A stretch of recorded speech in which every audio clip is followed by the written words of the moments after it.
혹시 자랑이 습관처럼 새어나왔던 적 있으신가요? 그 말이 누군가에게 상처가 되거나 자신을 더 외롭게 만든 경험 있으신가요? 오늘은 조심스럽지만 누구나 한 번쯤 돌아봐야 할 주제를 다루려 합니다. 바로 자랑입니다. 누구나 자랑하고 싶은 순간이 있습니다. 그 자랑은 때로는 자부심에서, 때로는 외로움과 불안함에서, 어쩌면 인정받고 싶은 마음에서 시작됩니다.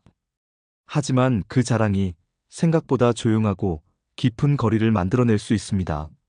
사람들은 겉으론 웃지만 마음속으로는 멀어지고 그 거리는 어느 날 우리를 홀로 세워두곤 합니다. 오늘은 바로 그런 이야기들을 하나하나 나눠보려 합니다. 예를 들면 이런 이야기죠.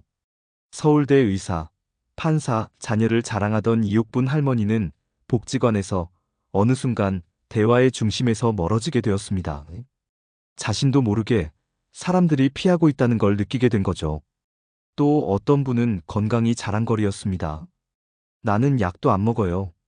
하지만 정작병을 키워서 쓰러진 뒤에야 건강은 자랑이 아니라 함께 챙겨야 할 것이란 걸 깨달았습니다. 이러한 사례는 누구나 쉽게 빠질 수 있는 자랑이라는 감정이 어떻게 관계를 흔들고 삶의 방향을 바꾸는지를 보여줍니다. 혹시 이 이야기 속에 당신의 모습이 숨어 있을지도 모르겠습니다. 그렇다면 오늘 이 시간을 통해 우리 모두가 조금 더 따뜻한 방향으로 나아갈 수 있지 않을까요? 그럼 본격적인 이야기 지금 시작합니다. 1. 자녀 자랑. 우리 큰아들은 판사야. 이옥분 할머니의 자랑은 처음엔 모두의 부러움이었습니다. 모임에서도, 복지관에서도, 심지어 시장에서 장을 보며 만난 지인에게도 자녀의 학벌과 직업을 자랑했습니다. 딸은 서울대 나와서 대학원까지 나갔고 사위는 의사예요. 그 말들은 자부심이었고 어쩌면 외로움을 감추기 위한 방어였는지도 모릅니다. 하지만 반복될수록 복지관 안에서는 조용한 거리감이 생겨났습니다. 식사 시간에 자연스레 대화에서 빠지고 모임 명단에서 누락되기도 하면서 어느 날 문득 할머니는 자신이 외톨이가 된 듯한 느낌을 받게 됐습니다. 처음엔 그저 다들 바쁘니까라고 넘겼지만 몇 번을 그렇게 겪고 나니 혹시 내가 뭔가 잘못한 건가? 라는 생각이 들기 시작했습니다. 내가 뭘 그렇게 잘못했을까? 혼잣말처럼 스스로에게 물어보던 그날, 복지관 선생님은 다정하게 물었습니다. 혹시 자랑이 다른 사람에게는 부담이 될 수 있다는 걸 생각해 보신 적 있으세요? 그 말이 할머니의 마음에 오래 남았습니다. 돌아오는 길, 가방 안에서 꺼낸 작은 수첩에 처음으로 다른 글을 적었습니다. 오늘 나의 말이 누군가를 힘들게 했을지도 모른다. 그날 이후 할머니는 오래된 일기장을 꺼내 들었습니다. 자신의 자랑이 아니라 자녀가 어려웠던 시절의 이야기부터 꾹꾹 눌러 적기 시작했죠. 서울 올라가서 고생 많이 했지. 전셋집 보증금도 우리가 대느라 몇 년을 못 쉬었는데 그땐 자랑보다 걱정이 더 컸어. 잘해줄까, 잘 살까, 소가리를 많이 했지.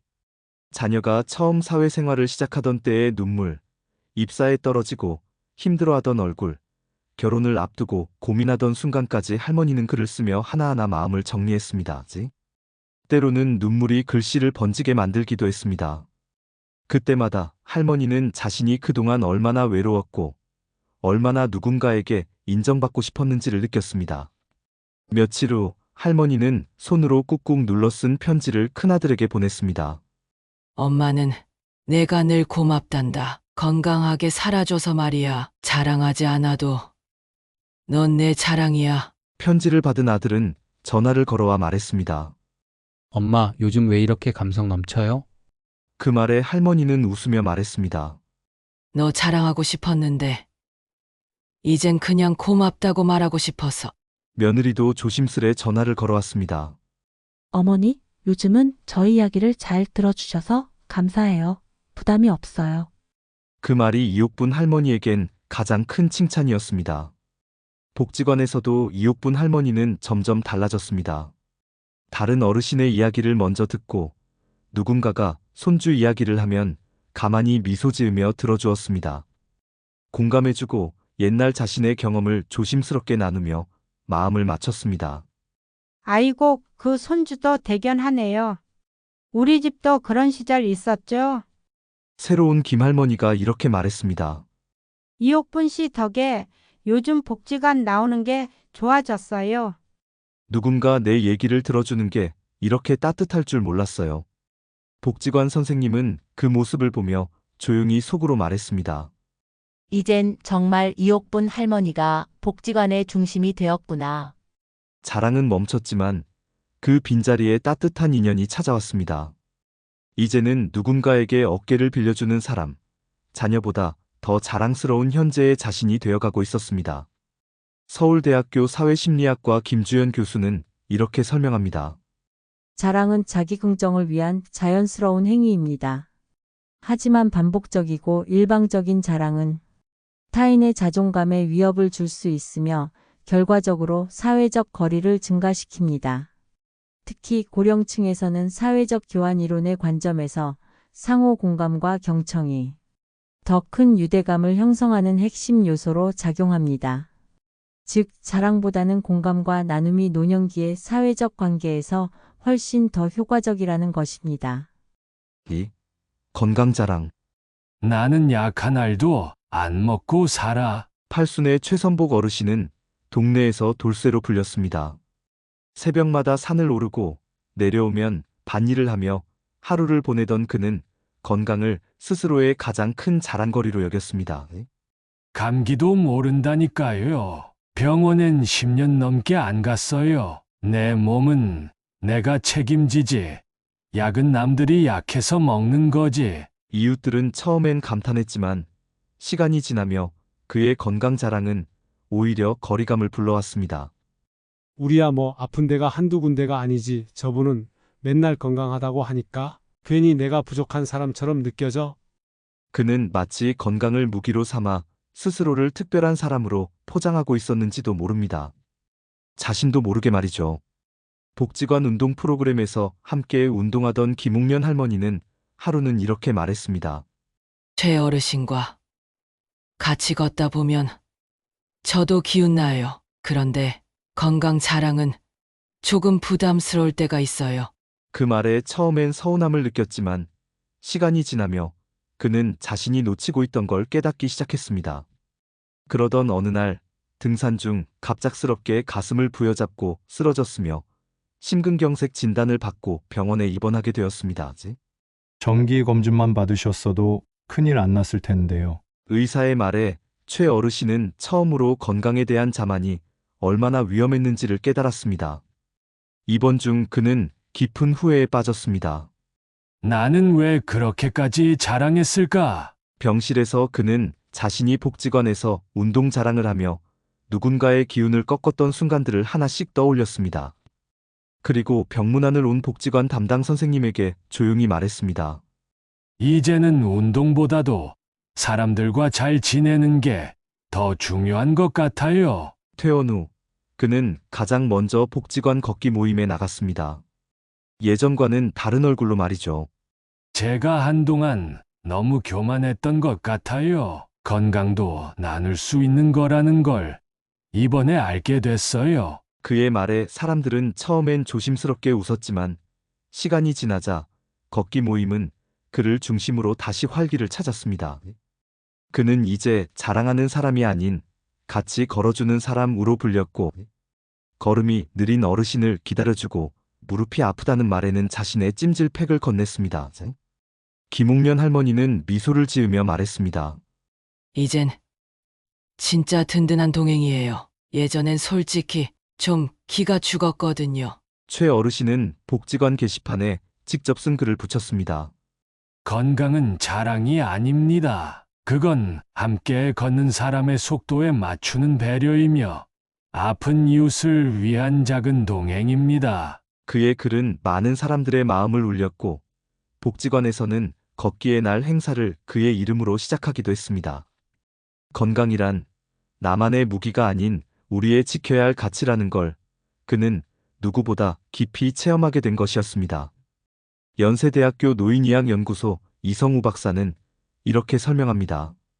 노년기 건강에 대한 과시는 오히려 건강관리 행동을 저해할 수 있습니다. 심리학에서는 이를 건강 자기과신이라 부르며 자주 건강을 자랑하는 사람일수록 예방적 행동, 정기검진, 식이조절, 충분한 휴식을 소홀히 하는 경향이 높습니다. 이는 단지 개인의 위험을 넘어 주변과의 상호작용에서도 긴장과 거리감을 유발하게 됩니다. 이성우 박사는 덧붙입니다. 건강은 혼자 지키는 게 아니라 함께 챙기며 유지되는 공동의 자산이라는 인식이 필요합니다. 3. 과거의 지위 자랑. 내가 회사 다닐 땐 말이지. 서울 은평구 실버타운에 입주한 박철호 어르신은 과거 대기업에서 30년 넘게 근무한 인물이었습니다. 그는 부장, 이사, 상무까지 승진하며 주변의 부러움을 사기도 했고 퇴직 후에도 늘 당당하게 말하곤 했죠. 그때는 내 사인 하나에 수십억이 움직였지. 내가 만든 프로젝트로 회사가 2배로 성장했어. 그의 말에는 진심이 담겨 있었지만 시간이 지날수록 실버타운의 다른 어르신들은 점점 그와 거리를 두기 시작했습니다. 또 옛날 얘기네. 지금 우리가 겪는 일도 많은데 말이죠. 그런 분이 왜 우리랑 이렇게 같이 살아? 대기업 임원이라면서. 박 어르신은 자신도 모르게 과거의 지위로 현재의 자신을 증명하려 했던 겁니다. 하지만 점점 느꼈습니다. 과거의 화려함은 현재의 고독을 가릴 수 없다는 사실을. 하루는 새로 입주한 60대 중반의 김영숙 어르신이 조심스럽게 말했습니다. 그때 그렇게 잘 나가셨다면 지금은 뭐 하세요? 그 말에 박 어르신은 처음으로 머뭇거렸습니다. 지금은 그냥 할 일이 없어서요. 그 순간 그는 깨달았습니다. 자신에게 현재가 없다는 것을. 며칠 뒤 실버타운의 텃밭 봉사에 자원한 그는 처음으로 흙 묻은 손으로 사람들과 함께 웃었습니다. 이건 퇴비를 더 섞어야 해요. 예전 회사에서도 프로젝트는 밑거름이 중요했거든요. 그의 과거는 이제 과시가 아닌 비유로 전달되었습니다. 텃밭을 함께하던 윤 할머니는 말했습니다. 박 어르신 요즘엔 참 부드러워졌죠. 예전엔 좀 거리감 있었는데 지금은 같이 밥도 먹고 싶어요. 그는 일기장에 이렇게 적었습니다. 명함을 내려놓으니 사람의 온기가 느껴진다. 지금 나는 함께 숨 쉬는 어르신일 뿐이다. 복지관의 미술 프로그램에도 참여하면서 그는 새로운 자아를 찾기 시작했습니다. 처음엔 연필도 제대로 못 잡았지만 지금 내가 뭘 표현하고 싶은가를 고민하며 작품을 완성했죠. 작품 제목은 지금의 나였습니다. 과거 자랑은 이제 박제된 이야기로 남고 그는 지금 이 순간의 관계를 소중히 여기기 시작했습니다. 실버타운 게시판에 그는 다음과 같은 글을 남겼습니다. 과거의 영광은 나를 지켜주지 않는다. 사람들과 어깨를 나란히 하고 있을 때 진짜 지위는 자연스럽게 드러난다. 이 글은 다른 입주자들의 마음을 움직였고 박 어르신은 이제 실버타운의 지혜를 나누는 사람으로 불리게 되었습니다. 그는 종종 말합니다. 예전엔 내가 한 일을 말하고 싶었는데 지금은 내가 누구인지를 보여주고 싶어요. 서울대학교 사회심리학 박사 강민재 교수는 이렇게 설명합니다. 노년기에 반복되는 과거, 자랑은 자존감 유지 전략 중 하나입니다. 이를 자기 긍정 회상이라 부르는데 이는 긍정적인 기능도 있지만 현재 관계 형성에 방해가 될 수 있습니다.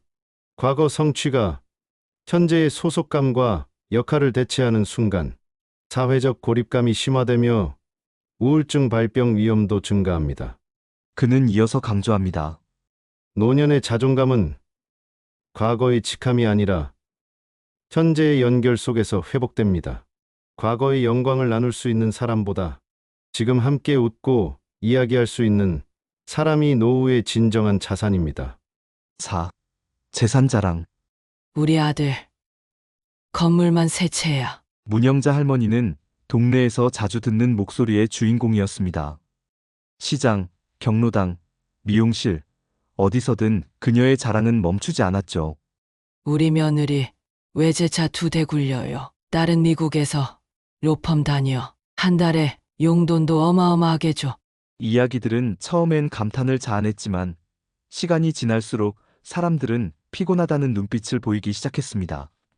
자식 잘 된 건 좋은데 너무 자주 얘기하시니까 조금 피하게 되더라. 괜히 비교되고 자괴감 들게 해. 그 즈음 문할머니는 보이스피싱 전화를 받게 되었습니다. 할머니, 아드님이 급히 부탁하셨어요. 대신 송금 부탁드립니다. 평소 자랑해온 내용이 도리어 공격의 근거가 된 순간이었죠. 자세한 말투, 이름, 직업까지 알고 있는 상대에게 그녀는 순식간에 2천만 원을 송금했습니다. 며느리는 울분을 터뜨렸고 아들은 한동안 전화를 받지 않았습니다. 엄마, 그 얘기 제발 그만 좀 하세요. 우리가 무슨 족보 자랑하러 다니는 사람입니까? 복지관에서도 분위기는 달라졌습니다. 문 할머니한텐 자식 얘기 꺼내면 피곤해. 혼자 남겨진 문할머니는 어두운 방 안에서 자신에게 물었습니다. 나는 왜 그렇게 말하고 다녔을까? 며칠 후 그녀는 떡을 만들어 복지관에 가져갔습니다. 이건 내가 한 거예요. 자식이 준 것도 사온 것도 아니에요. 그 말에 복지사와 주변 어르신들이 함께 웃었습니다. 이게 더 정성스럽고 좋아요. 다음에도 또 해오세요. 그녀는 김장 봉사에 참여하고 익명으로 기부를 시작했습니다. 내가 뭘 줄 수 있을까 고민해봤어요. 이제는 조용히 베풀고 싶네요. 봉사활동 중 함께 김치를 담그던 할머니가 말했습니다. 문 할머니 요즘에 말씀이 참 따뜻해요. 예전엔 조금 벽이 있었거든요. 어느 날 동네 꼬마가 그녀에게 손을 흔들며 말했습니다. 할머니 떡 진짜 맛있었어요. 또 주세요. 그녀는 웃으며 말했습니다. 그래. 다음엔 고물도 더 많이 묻혀서 줄게. 우리 비밀이야. 문영자 할머니는 일기장에 이렇게 적었습니다. 이젠 사람들 눈빛이 다르다. 내 자랑이 아니라 내 손길을 기다리는 눈빛이다. 복지관 게시판에 붙은 문구. 문영자 할머니의 따뜻한 김장 나눔에 감사합니다. 사람들은 그녀를 다시 보게 되었고 그녀는 비로소 자랑하는 사람이 아닌 베푸는 사람으로 기억되기 시작했습니다. 그녀는 말했습니다. 돈이 많아도 마음이 가난하면 외로워. 이젠 내가 가진 따뜻함을 나누며 살고 싶어요. 연세대학교 사회복지학 박사 김혜영 교수는 이렇게 설명합니다. 노년층의 자산 자랑은 자존감 확보를 위한 방어 기제의 일환으로 나타납니다. 하지만 반복적인 자산 과시는 상대적 박탈감을 유발해 주변과의 신뢰를 해칠 수 있으며 심리적 고립을 가속화시킬 수 있습니다. 그녀는 이어서 강조합니다. 특히 디지털 사회에서 정보가 쉽게 확산되면서 자산 관련 자랑은 보이스피싱, 금융사기와 같은 위험 노출을 높입니다. 진정한 부유함은 소유가 아니라 나눔에서 비롯됩니다. 자산을 조용히 베푸는 삶이야말로 노후의 존엄성을 지키는 지혜입니다. 인성 자랑. 나는 평생 정직하게 살아왔어. 오종수 어르신은 마을에서 법 없이도 살 사람으로 통했습니다. 그는 늘 사람들 앞에서 이렇게 말하곤 했습니다. 남의 돈 10원도 손댄 적 없어. 거짓말 한 번 없이 정직하게 살았죠. 이런 말은 처음엔 감탄을 자아냈습니다. 하지만 시간이 흐르며 사람들은 조금씩 거리를 두기 시작했습니다. 그분 얘기 들으면 내가 괜히 부족한 사람처럼 느껴져. 정직한 건 좋지만 굳이 자꾸 말해야 하나 싶더라고요. 복지관의 서진석 어르신도 조심스럽게 말했습니다. 오 어르신 얘기 듣고 나면 내가 괜히 작아져요. 나도 나름대로 열심히 살았는데. 하지만 오 어르신은 그것이 진심 어린 피드백이라는 걸 처음엔 알아차리지 못했습니다. 그는 자신의 삶이 자랑이 아니라 사실은 지켜온 가치라고 생각했기 때문입니다. 그러던 어느 날 작은 아들이 요양원에 찾아와 조용히 꺼낸 이야기. 아버지 예전에 형 등록금 문제로 그때 일 아직도 마음에 남아있어요? 그 말은 가슴을 찌르는 듯 했습니다. 젊은 시절 큰아들의 등록금을 급히 마련하려다 작은 아들이 대학에 진학하지 못하게 된 사연. 오 어르신은 그것을 묻어두고 살아왔지만 그것이 아들에게 깊은 상처였다는 사실을 그제야 알게 된 겁니다. 그날 밤 그는 거울 앞에서 자신에게 물었습니다. 나는 진짜 정직한 사람이었을까? 아니면 그렇게 믿고 싶었던 걸까? 그 후 그는 조용히 변화하기 시작했습니다. 복지관에서 가장 먼저 문을 열고 마지막까지 정리하는 역할을 자청했고 다른 어르신의 짐을 들어주고 이름 없이 기부를 이어갔습니다. 사람들은 변화를 느꼈습니다. 요즘 오 어르신 예전보다 훨씬 따뜻해지셨어요. 옛날 얘기 안 하시고 내 말 먼저 들어주시는 게 참 고맙더라고요. 그는 매일 아침 도서관에서 자원봉사로 아이들에게 책을 읽어주기 시작했습니다. 할아버지, 왜 이렇게 책 많이 아세요? 많이 자랑하려고는 아니고 너희들이 더 좋은 사람 되길 바라는 마음이지. 작은 아들은 다시 요양원을 찾아와 말했습니다. 아버지, 요즘엔 뭔가 좀 편해졌어요. 옛날엔 대화가 힘들었는데 이젠 같이 웃을 수 있어요. 오 어르신은 일기장에 이렇게 적었습니다. 이젠 말로 자랑하지 않아도 나라는 사람이 전해질 수 있다는 걸 느낀다. 서울대학교 심리학과 신유정 박사는 이렇게 말합니다. 도덕적 우월감은 종종 자아 방어의 한 형태로 나타나며 지나친 인성 자랑은 오히려 사회적 고립을 유도할 수 있습니다. 그녀는 이어서 설명합니다. 진정한 인성은 타인의 반응을 통해 입증되는 것이며 자랑보다는 겸손과 실천을 통해 자연스럽게 드러납니다. 노년기에는 말보다 실천, 주장보다 배려가 더 깊은 인상을 남기게 됩니다. 그의 변화는 많은 이들에게 울림을 주었고 그는 이제 복지관에 가장 말없이 행동하는 어르신으로 기억되고 있습니다. 그가 마지막으로 남긴 말이 있습니다. 진짜 인성은 누가 물었을 때 굳이 말하지 않아도 알게 되는 거야. 그게 이제야 알게 된 삶의 방식이야. 자랑은 어쩌면 우리가 살아오며 가장 쉽게 빠지는 마음의 습관일지도 모릅니다. 그 시작은 작고 순수합니다. 자녀가 자랑스럽고 건강이 기쁘고 과거의 노력과 재산이 우리 삶의 흔적처럼 느껴지기 때문이죠. 하지만 그 자랑이 반복될수록 우리는 보이지 않는 벽을 만들게 됩니다. 그 벽은 타인과의 거리를 만들고 때로는 스스로를 외로운 사람으로 만들기도 하죠. 오늘 만난 5명의 어르신들처럼 우리는 자랑이라는 이름 아래 자신을 포장하고 싶었는지도 모릅니다. 그러나 그 포장은 시간이 지날수록 우리를 감추는 그림자가 되기도 합니다. 이옥분 할머니는 자녀 자랑을 멈춘 뒤에야 따뜻한 인연을 얻게 되었고 최선복 어르신은 건강 자랑 대신 함께 걷는 동행을 선택했습니다. 박철호 어르신은 과거의 지위 대신 지금의 관계를 소중히 여기게 되었으며 문영자 할머니는 재산 자랑보다 조용한 나눔 속에서 사람들의 진심을 만났습니다. 그리고 오종수 어르신은 인성이라는 가치를 말이 아닌 행동으로 보여주며 말보다 실천의 무게를 깨달아갔습니다. 자녀가 자랑스러울 땐 그 마음을 고마움으로 바꾸어 표현하세요. 건강이 자랑거리라면 함께 걷고 나누며 건강한 공동체를 만들어 보세요. 과거의 지위가 빛났다면 지금의 관계에서 빛나게 해주세요. 재산이 많다면 조용히 베풀고 그 나눔의 온기를 남기세요. 인성이 자랑스럽다면 조용한 실천으로 그것을 보여주세요. 서울 노년정신건강연구소의 조혜린 박사는 이렇게 말합니다. 자랑은 일시적인 만족을 주지만 실천은 장기적인 신뢰를 쌓습니다. 특히 노년기에는 자랑보다 함께 살아가는 관계, 공감, 배려가 삶의 질을 높이는 핵심 요소입니다. 사연 노후는 오늘 이 이야기들을 통해 우리가 어떤 방식으로 노후를 살아갈 수 있을지 함께 고민해보고자 합니다. 당신 곁에도 지금 한마디 자랑보다 한 걸음의 배려가 더 필요한 사람이 있다면 이 이야기를 나눠주세요. 그리고 당신의 마음이 지금 어떤 감정을 담고 있는지 잠시 들여다보는 시간도 가져보시길 바랍니다. 이 영상이 마음에 닿았다면 좋아요와 구독, 그리고 알림 설정까지 부탁드립니다. 사연 노후는 언제나 여러분의 인생을 존중하며 따뜻한 이야기로 찾아오겠습니다. 오늘도 함께 해주셔서 감사합니다. 다음 이야기에서 다시 인사드릴게요.